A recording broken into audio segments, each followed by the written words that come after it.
Hi there, I'm Abhijna and welcome to the second episode of Talk with Abhijna. Today I have with me very talented, dynamic and creative Mrs. Savitha Ranga. Savitha is the founder of The Hobby Place, a creative and social space for people young and old to do and learn something new, to pursue a hobby, or to create art experiences with their friends and family. Savitha believes that we all should use art and practice it in our daily life for better mental health, self expression, as well as emotional intelligence. I think that's a great thought, Savitha, and very warm welcome to you to talk with Thank you so Abhijna. much. So, what inspired you to start this creative entrepreneurship journey? Where did it all start? I think all our life experiences shape who we are. So for me, growing up, I've always admired what art and having a hobby does to any individual. For me, my parents have been my lifelong idols. They're the only gurus I need in life. So I've seen them how, they always made sure all their kids got different experiences growing up. And I think you remember when we were children, we didn't have that many, but they tried and they pushed us into making sure, though maybe we didn't excel in everything, but they made sure they gave us diverse experiences. And I think all those experiences is what has shaped me into believing that any day I'd pick experiences over things. And I feel like anybody who has a hobby in life generally is happier, lives a better quality life. So I think growing up, that belief really helped me in making sure all of us, all my loved ones, have a hobby in life. And this strong belief in the power of hobbies, the power of art. When I wanted to start an entrepreneurial journey, I knew this field is going to be the field that I wanted to start something. Okay. So as you rightly said, I think when we were kids, we didn't have so much technology, and during our summer holidays, the only go-to thing was pursuing a hobby, whether it's a very amateur drawing at home or going to a hobby class.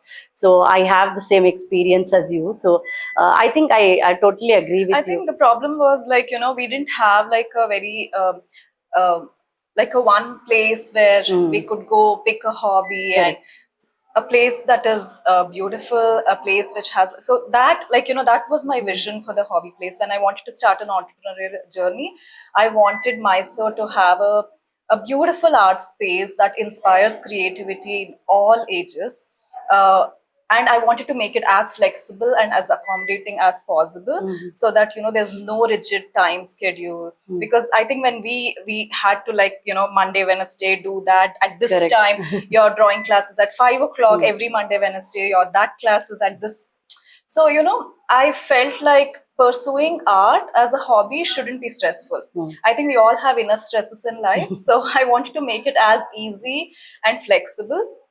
So I feel like that was all these ideas, all the experiences that I had in my life, and this whole inspiration that my parents are lifelong learners. So I think that whole never stop learning, that is why I wanted Mysore to have a place like this where people of any age can come and pursue a hobby. Because we've had a 85-year-old come here and tell me that I've always wanted to learn drawing and painting properly, but finally I had I finally have made time for myself. So it was so heartwarming to hear that. So I think that all these things collectively came together to form this synergy called the Hobby Place. And I know these days manifestation is quite popular. So they say manifest that, manifest this. Right. So now I didn't even know that word existed, but now when I read about it, I feel like I manifested Hobby Place. And I thank the universe, and I thank all of y'all who always been a very supportive part of my entrepreneurial journey. So I was just about to tell you, like, all your manifestation has come true, and Mysore has really got this place, the hobby place, which is like the go-to place where everybody who is a hobby pursuer can come here and live their hobby here. Also, continuing with the hobby place, what it is today. How did you find the teachers? I mean, because teachers play a very critical role, because you can't be always there to teach everybody. So I think you have one of, like, few of the best teachers, as my children also were coming to hobby play. So how did you find them, and what is their specialty? So again, I think like like my experiences learning were definitely awesome. But I realized that most of our art teachers are hobby artists themselves. So I was very clear when I was looking for my team. I wanted artists who are professionally um, qualified artists. That means they have studied painting, they have studied sculpting professionally for at least 5 to 7 years. So all my artists here, I'm very proud to say, are bachelors and masters. They have bachelors and their masters in fine arts and visual arts, whether it's in painting or sculpting or pottery or whatever we teach. So we wanted to make sure, because I feel like I also believe in the power of education. So when you have actually studied the way it should be studied, I think there's quite a the whole task of learning becomes much more. They know how to teach better. Correct. More structured. Yeah, more structured, more organized. However, we have like a lot of scope for creativity. I think once you learn it, you're free to use your creativity, add your own voice to it, and make your own art. But also, I wanted my artists to be all qualified, and so yeah, I was very lucky. I found, and they are not my team; they are my extended family. We treat each other like that. So yeah, very happy to have found my really talented team. True. So as you said, the culture also matters, and what you give to your employees and not treat them like employees. So I think hobby place, I'll definitely vouch for it. That is the best place where children are not only pursuing their hobby and passing their time more productively, but I also feel it's a very safe place. So you have made it a very safe place as parents when they send their children here. So that's the primary thing that all parents look for. So I also have seen throughout your journey, like, there are so many people, so many children who come. I think you also have international clients now, so who come from Dubai and US. So what is your marketing strategy, and how do you go about it? I think our customers, our students, they speak for themselves, and I think word of mouth is the most powerful marketing tool True. that any company, any organization can have. True. And I think that has worked really well, because whatever we do here as a team, we do it genuinely out of passion, out of, it's not just a business, it's a calling for all of us. So we do it with 100% passion and love. It's a labor of love. So, and I think that shows. And our each person who steps inside goes out happily, content, True. and like, they have amazing things to say about us. So every time there's a Google review, every time there's a review on TripAdvisor, all of us sit together and read it. And it just, I think that's all the workplace motivation that we need. And it just makes us want to be better and better. So yeah, word of mouth has definitely been the most powerful marketing tool, but also thanks to social media. I think social media has been a boon to all of us small True, businesses. absolutely. I think it's very cost effective, and through social media today you can reach international audience. You can it's been an amazing tool for all of us. True. Yeah, so collectively, it's also helped us to show who we are through social media. And the customer retention is amazing. Whoever comes to us always comes back to us. So yeah, I think, as you said, especially after COVID times, social media, people realize that our world is not limited to geographical location. So we have expanded, and I'm sure Hobby Place will reach more places, and I hope that you will be able to inspire more people through your journey. Also, I feel that what you are, who is Savitha, plays a very vital role. I'm sure you'll agree with me that your personal brand will also play a critical role. So what do you feel about that? Absolutely. I think personal branding today is like the buzzword, right? So I feel personal branding humanizes the brand. Correct. You say the hobby place, people, I feel people trust people more than businesses. So when you say the hobby place, people associate the hobby place with the team. So I think that's where personal branding comes into picture. Who is the team? Who are we going to deal with? And social media, personal branding through social media, I think has been a boon to all of us. So we can show them who we are, our core beliefs. I think it adds a level of transparency. True. If you want it to be, I know that there's a lot of filters and all that you can, but Yeah. you know, when you are true to what you stand for Yeah. and you show that on social media, I think there's a high level of transparency that comes, and I think transparency builds authenticity. True. Very So true. personal branding is very vital for that. True. So definitely true, because there was a time when people used to like not show who they were, but I think times are changing now, and people believe in more natural and more simplicity, better than filters, as you said, so rightly said. So I think you don't need a filter because you already have a beautiful place. You already achieved so much, so we need to have confidence on ourselves and move ahead. So coming back to your family life and your personal life, so I think this is a very cliched question, but I'm still going to ask you. So how do you try to strike a balance between your personal and professional life? I think prioritizing is the key, because yeah, it can be so overwhelming at times. And there's this Murphy's law which says, you know, the day you have an important thing is when everything falls on the same day. Like True. I'm sure all of Yeah, it you happens to agree. everyone. So yeah, I mean it can get tough. It can, but I feel prioritizing is the key. You know what your priorities are, stick to it. What needs more time at this point of time, True. and I think just being more organized, making sure you're mindful about whatever you do. I think helps you achieve that. I wouldn't say balance, but Yeah. yeah, like helps you deal with Everything. both graciously. Your So work and also your continuing to what you were saying, I think women often get very busy in their personal life and professional life, looking after their families, and also I've strongly seen women who can't give time to themselves. And so how important do you think that women should give time to themselves also? And because you own a place which is related to hobby, so how important it is for people to give time to themselves, especially women? I think you cannot give anything to anybody if you're depleted yourself, if you're on the verge of a burnout. So I always say the busier you are, I think the more you need a hobby. So keep at least 2 hours a week. I don't think that's too much for anybody. Sure. Just make sure you're not on your phone, because I'm sure whoever says however busy they are, we always have time for social media Yeah. today to scroll mindlessly.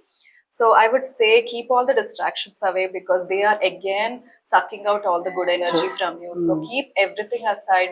Give yourself at least 2 to 3 hours a day. Make sure you find some time for your hobby, which will be a total me Sure. time, like a very constructive, creative me time that will fill you up with more, energy for you to go through True. whatever Will stresses of recharge you. life. Yeah. Yeah, yeah, yeah. So that's true, I think. So I also have gone through all this, and I have been aspiring to come to hobby place and pursue some hobby, but work and life is keeping me busy. I'm sure I'll find some time someday. So moving on, I would like you to shed some light on, do you believe or think that women in their their natural character have certain qualities that will help them in their entrepreneurial journey? Of course, I think we are. I think both men and women are designed differently. I don't think there's. I don't believe in any kind of comparisons at all. I think we have our own unique strengths and own weaknesses, and we cannot say we are equal, or like we are superior in so many ways. They are superior in Correct. so many ways, but together there's so much synergy. So I think that's where this whole bringing women into the leadership, bringing more women entrepreneurs is adding so much value to our society. True. Because I feel where women are more superior is our emotional quotient. Because today everybody talks about EQ, not IQ. IQ, true. IQ is yesterday, EQ is today. So that's where you see like every board is trying to make sure, you know, there's a woman in the head Correct. board, though it's a very small minority. There's a long way to go, but I think we've come a long way. Even when it comes to women entrepreneurship, and you know, today we've had women leaders leading the most famous global companies. I feel our emotional quotient, our creativity, our you know, resilience. There's so much I think that, you know, we are superior at, and there's so much that the male counterparts are superior. So together, I think there's so much synergy. So yeah, I think we have our own strengths, and I think the secret to success is to find our own strengths and make sure we capitalize it for our you know, own good. So, adding to what you said, I think women are also excellent multitaskers. Absolutely. So, because we have to manage a lot of things at home from morning till evening. So, we look after the children simultaneously, their studies, and then the home and other things. So, I think that's a bigger advantage which men don't have. So, but as you rightly said, it's not comparing men with women. It's just about understanding each one's strength and going ahead. So, what will be your motivation? How do you cope up with down times, and how do you cope up, and how do you motivate yourself to emerge out? Because especially I think COVID has taught us a lot, and we have had a major closure during COVID, which we had not expected actually. And it, not only COVID, it might be personal life, professional life, anything. So how do you handle downfall, and how do you motivate yourself in down times? I think it's not easy at all. I mean, I'm sure all of us have enough stresses in life that keep like that pull us down. But what helps me often is to keep reminding myself of who I am and where I come from. Why do I do what I do? And you know, I have these role models in life, and I think of them like my parents, and I feel like I cannot give up. Also, I think I'm so much more blessed because I have an amazing support system. I have these really loving people in my life who, even if I forget who, they keep reminding me that I need to get back there. So yeah, grateful for all of them who always been supportive of my journey. And I also, like, you know, a small thing that helps all of us keep motivated is because at times we get so like, you know, some small thing, this thing demotivates us. And when we read all our reviews, all our Google reviews, TripAdvisor reviews, and every customer who come here, you know, they fill us up with so much, like, you know, they thank us and they leave us. So all those words or all your reviews, I think just pumps us up with so much positive energy and wants us to do better, do more. And so yeah, all these together. So yeah, I think there will be a silver line at the end of the tunnel, but everyone has to wait and be, you know, have a longer term and longer goal, and then focus towards that. So there have been like a lot of, everybody has down times, and everybody has to cope up with it. So what would be that one advice that you would like to give women who are aspiring to become entrepreneurs? What would be that one advice? I think to all the entrepreneurs, aspiring entrepreneurs, I would say, you know, focus on long term. Whatever you do, do it as a, you know, do it out of 100% passion. I think anything short term is easy. So if you're trying to make a quick buck, there's so many better ways to do make more money than entrepreneurship. So I would say if you are taking this leap of faith and jumping into entrepreneurship, make sure you are thinking long term in the sense long term relationship with your customers, because when you're thinking long term, you will never compromise on your values, your core beliefs, or the quality of you know, product or service that you're offering. And when you focus on quality over long term, your reputation, your brand is automatically built, and everything will follow. Money and your customer base, everything will expand. So focus long term is my number one advice. And also, you know, build your support system. Never stop learning. I think every experience, every diverse experience that you experience will add to who you are and give you the confidence to take True. that leap of faith. So I think that's a great advice. So anyone who is looking to become an entrepreneur has to, take that leap and do things with passion, and also be a lifelong learner. So that's a wonderful learning.